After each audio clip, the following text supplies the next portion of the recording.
Welcome to another AVID Chat. David Harpole and Jack Arnold. Jack, good to see you today. Good to see you, Dave. So if you're joining us here on a October day, you're in the fourth quarter, and we're going to talk about some year-end tax planning. We've done this before, and it's really timely, as again, we have about 2.5 months left in the year. So we're going to cover a few things. First, just what's going on with tax law changes. We're going to give you some ideas as a business owner to be aware of and to think of before year end. And then if you're like us, a normal W-2 wage earner, whether that's from your business or a corporation, what are things to consider before you get to January 1st of 2023? So let's kick it off, Jack. Just where do we stand with the whole tax proposals and what's going on? Anything new? There's been a more recent proposal. We did a video. This is 6 months ago, maybe. It was a while ago. We did a video on a kind of the Biden kind of proposed tax plan. So we covered a lot of stuff in there.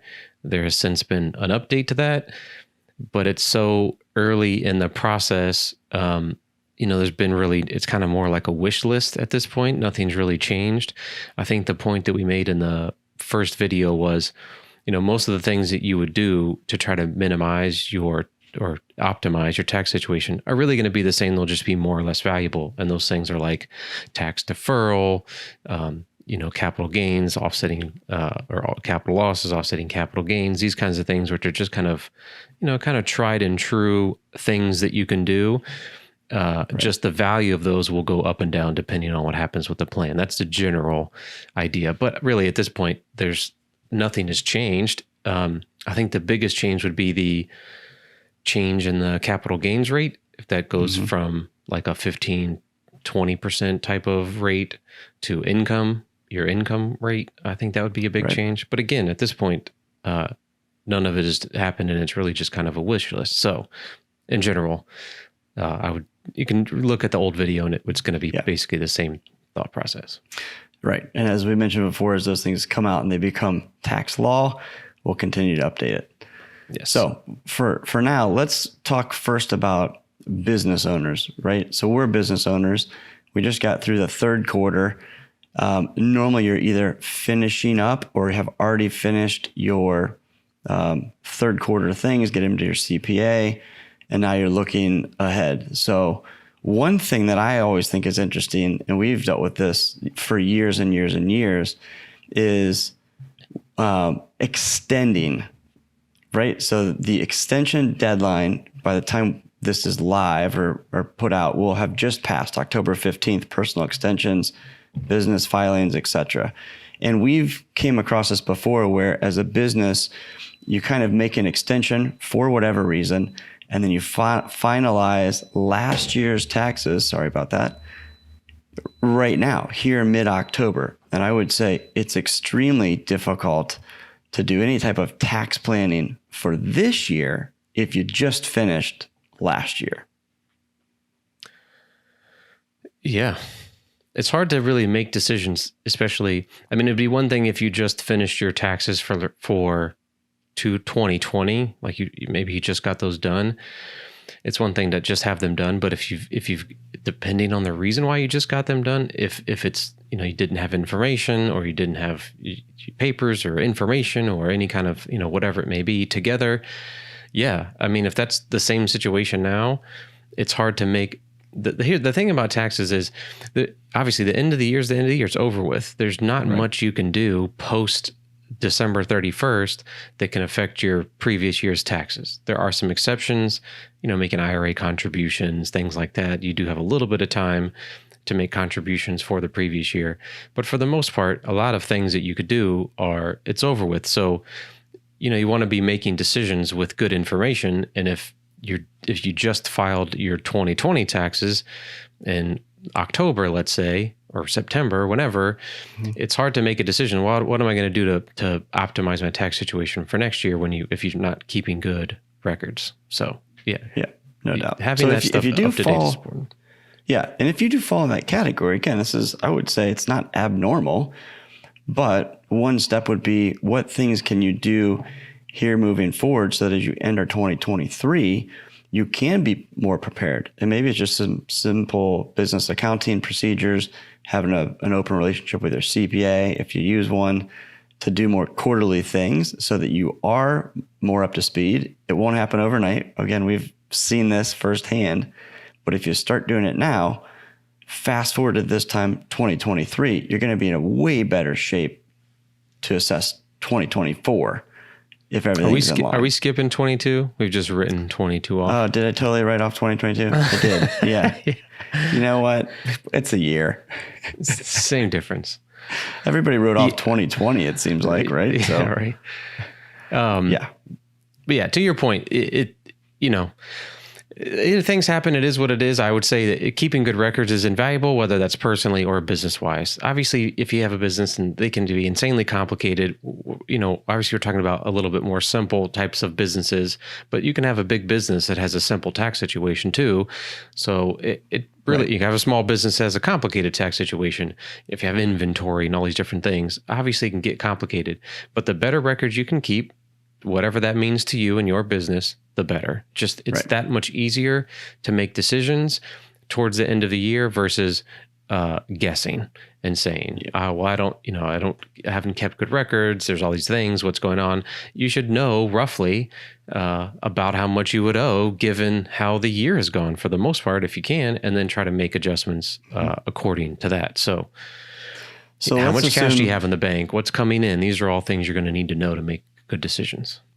So let's assume, business owner, that you know all those things, right? You've done a great job with records. You've done maybe quarterly meetings with your CPA. You're now looking at projections for the year end. What are some strategies or things that might help your tax planning for the current year, since you know the numbers really well?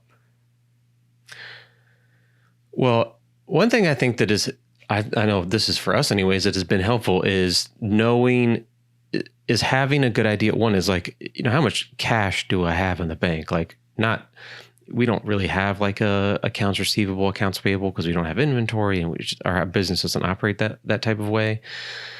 But knowing like, this is how much cash I have available in the bank that I don't need to pay bills depending on your revenue situation. So I have a little bit of free cash that I can kind of make an investment with in some sense. Do I pay that out to myself? Do I set it some aside just to pay taxes? I think a big one for us has been, we use a number of software tools to run the business. It's a big part of it's actually a pretty big expense is just kind of software tools and technology tools in order to run the business. And a lot of those technology tools either explicitly say, if you pay for the whole year, you get a discount. And sometimes it's pretty good. I mean, 20%, 30% is pretty significant.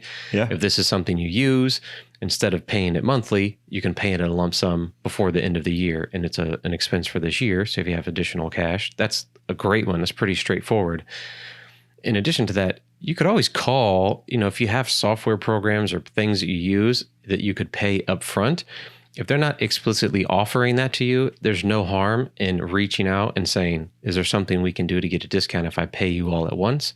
Just to try to accelerate those expenses into this year, especially if you've had a really good year and you have a lot of extra cash, is a good one. It's straightforward, 20%, 25%, whatever kind of discount they would give you. A lot of times it can be pretty good, obviously depending on the business and the service that you're talking about. Right. That's always a pretty good one. Yeah. And even if they don't offer a discount for it, it still could help by incurring the expense today and offsetting your revenue as opposed to pushing it out and paying monthly next year, which I have a calendar now in front of me. Next year is 2022. All right. Yeah. If you had like a particularly profitable year, I guess, and you have, you've got extra, instead of paying taxes on it, sure, you could always accelerate expenses into this year if you've got the extra cash so that you don't have to pay them next year. That's a little bit more difficult of a decision because it's, what is it worth to have the extra cash versus paying for something all at once? That's not quite as straightforward. But yeah, like I said, if you have extra cash and they're willing to give you a discount on something that you're already using and you can pay it in lump sum for a whole year or 6 months or whatever they'll let you do, I think that's legitimate and something to at least explore. Agreed. What else? As a business owner, I know my finances. The outlook is pretty clear on the rest of the year, so I have a decent idea of where I stand. What else could I be doing? Well, also to kind of preface, what you don't want to do is, spend $1 to save 40 cents. That's silly. So any kind of expenditure that you're making, you do want to make sure that it's, it's purposeful. This is actually a benefit to the business, something I need to do. You don't want to do the, like a pet peeve is you go buy a car every year to like not pay. It's like silly. Like you're not really getting much of a benefit. Yeah, you're saving some taxes, but unless you really need, some piece of equipment or something like that, sure, by all means, I think that's a good idea. But you don't want to spend $1 to save 30 cents, 40 cents, something like that. So prefacing with that, then I don't know, it really could be wide open. Do you have a bunch of employees? Do you want to make profit sharing contribution to a 401k? Do you want to set up a 401k? There's lots of things that you could think of that if, is this a one-time thing? You just had a really good year? Mm-hmm. Is this kind of your business is growing? Things are doing really well. What are you going to do with this kind of free cash or profit, whatever you'd like to call it, that you have available to do something with? Honestly, at the end of the day, if you look around and there's nothing that will help your business grow anymore and you just have some extra cash, whatever business that would be, sometimes you have to pay taxes. At least you would know that now here's roughly what I'm going to owe. You can set that money aside so that you don't get that surprise April 15th that, you owe $50,000 or $60,000 in taxes. And then you're really scrambling to figure out how you're going to come up with that, which I've seen happen multiple times. Yep. And I think that leads into a good point. Maybe another thing to consider is set like a December 1st target for a review with your tax professional. Because by then, if you're tracking these things along, AVID is doing this. We're looking forward to that December review meeting. So we have a really good idea of what does that mean for the business. We pay ourselves through the business, which a lot of people do. You receive a paycheck from your small business. So you can get a good idea of all those things right before the end of the year and do some of these last minute strategies, but some tweaks to minimize maybe the tax bill to both you as a firm as well as you on the employee side. So. Right. And a lot of there's a lot of, structure, how many employees you have, what type of business. These are all things that can impact the types of tax strategies, I guess, that you could use. Having good records, having a good tax person, and then sitting down with them is invaluable. So now's the time. Between now, they're still busy. I think it's, I think sometimes there's an expectation that, tax planning is, CPAs and things are busy 3.5 months out of the year, which isn't true. Right. It's like a 12-month thing there. But I do know that my experience has been they like doing planning stuff. They want to stay ahead of it as much as you do. Now's a great time. If it's the beginning of November, definitely before Thanksgiving and you're reaching out and saying, I want to go through a review for my 2021 taxes, see if there's anything I can do. They're always open to do that. You have to pay for it for sure, but it's money well spent to make sure everything's in order for sure. And they'll have better ideas than we will. That's their expertise. So I would highly recommend talking to your tax person. Right. No doubt about it. We are not tax professionals. We just know enough to be dangerous and rely on them to help guide and execute. So let's flip now into the personal side. So let's say I don't own a business. I just work for whatever, XYZ company. My wife and I get a paycheck. What are some things that I could be doing as just a wage earner to possibly offset some tax liabilities? There's a few things that you can do. There's one is, tax loss harvesting or gain harvesting. It's kind of two sides of the same coin. So loss harvesting is just saying, I bought a stock at 100, now it's worth 80. Do I want to go ahead and sell that, realize the loss of $20? Then there's loss sale rules, but you can go back into the same stock. You can buy something that's similar. If you sell, I don't know, let's say you sell Coke, you could buy Pepsi, somewhat similar. There's ways to harvest your losses and still stay in the market, which we're not going to go into detail, but you can harvest losses. You can also use losses that you have already harvested in past years that you didn't use and harvest gains, let's say. So let's say you have $20 worth of losses that you've carried over from previous years that you didn't use to offset some gains. This year you bought something that went from 100 to 120. You could sell it, realize a $20 gain, and then use your loss to offset it. I am of the mind that kind of managing things in a tax neutral way. I'm not a big fan of harvesting losses all the time and building up these big losses, because then what ends up happening is you have tons of gains in the future, and then you can get yourself into some tax situations. But I'm 100% on board with, if you've got some losses, maybe realize some gains to offset, and vice versa. If you can go ahead and realize some gains and realize some losses at the same time, you can just kind of offset them, trying to manage things in a tax neutral way. If you have investments in taxable accounts, almost anywhere that you have investments now will be able to tell you what your basis is. So you can kind of make these decisions on if you want to do something along those lines. So that's one thing that you could keep in mind. Let's assume that I don't have investments yet. Maybe I'm just fresh into the market. Maybe I'm just starting a career or a job change, and I'm doing better. I think one basic thing, it kind of goes along with the whole cash flow tracking, keeping track of it. How about just a simple thing like look at last year's return?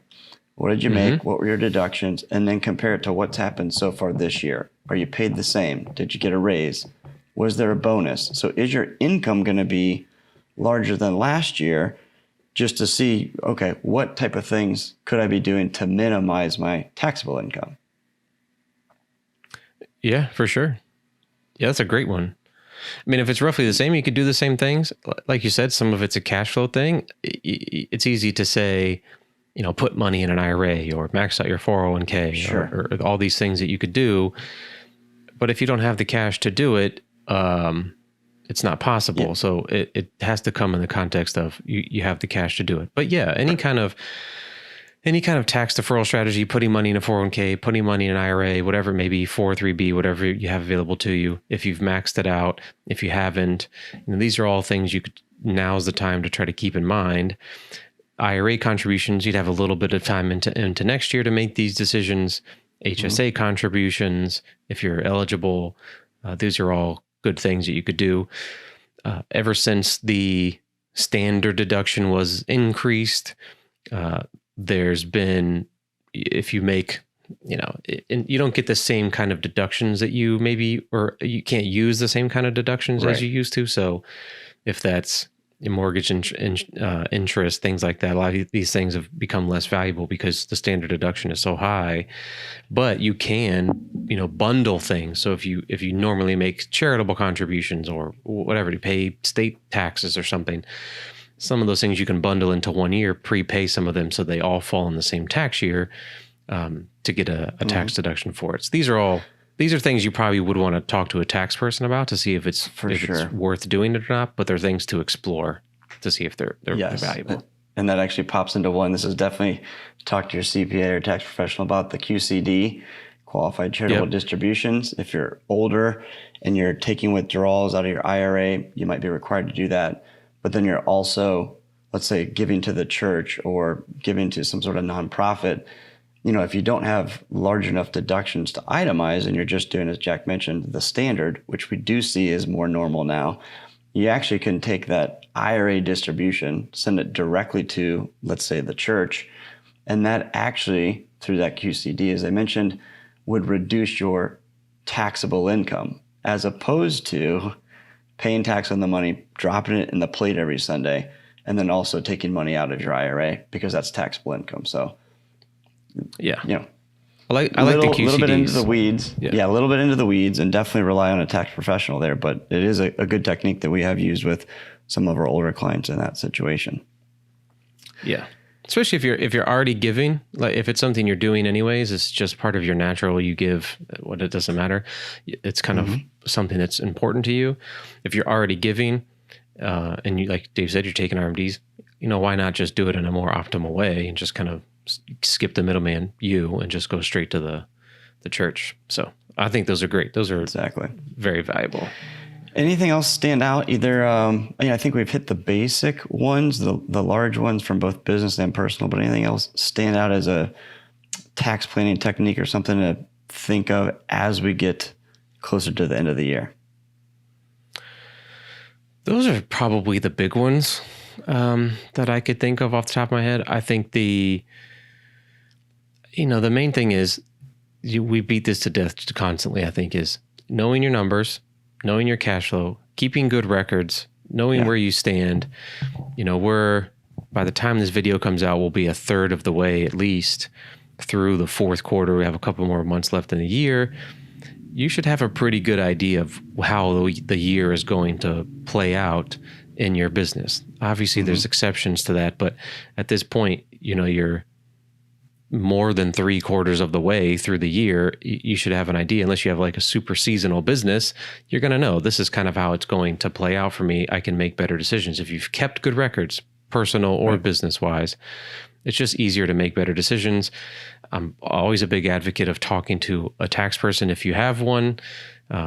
If you don't and you do your taxes on your own, you can always just sit down and go through. Maybe here's some things I could do, but keeping good records is invaluable. There's actually one other resource. There are some more like kind of esoteric tax strategies you can use for businesses, which I'm not going to go into at all. But there are online resources that will do some of the stuff for you. So there's like research and development tax credits. There's all these different things that you can use depending on your business. There are websites and companies that will help you do that if you want to do that. You can talk to your tax person about it. Sometimes tax firms will have separate departments that do kind of these esoteric kind of tax credit things, a little bit more difficult to qualify for.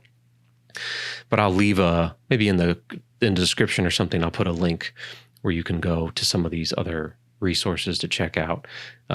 Those tend to be pretty narrow types of businesses, but they're interesting and they can be very valuable. So that's one thing to keep in mind. I think that's perfect. It's a great place to end it. As always, good to see you and good chat on another Tuesday. If you found this helpful, like us on our YouTube channel, leave a comment, send it to a friend, helps get the word out. And if you have any questions, feel free to reach out directly. That's what we're here for. Jack, good to see you. All right, see you, Dave.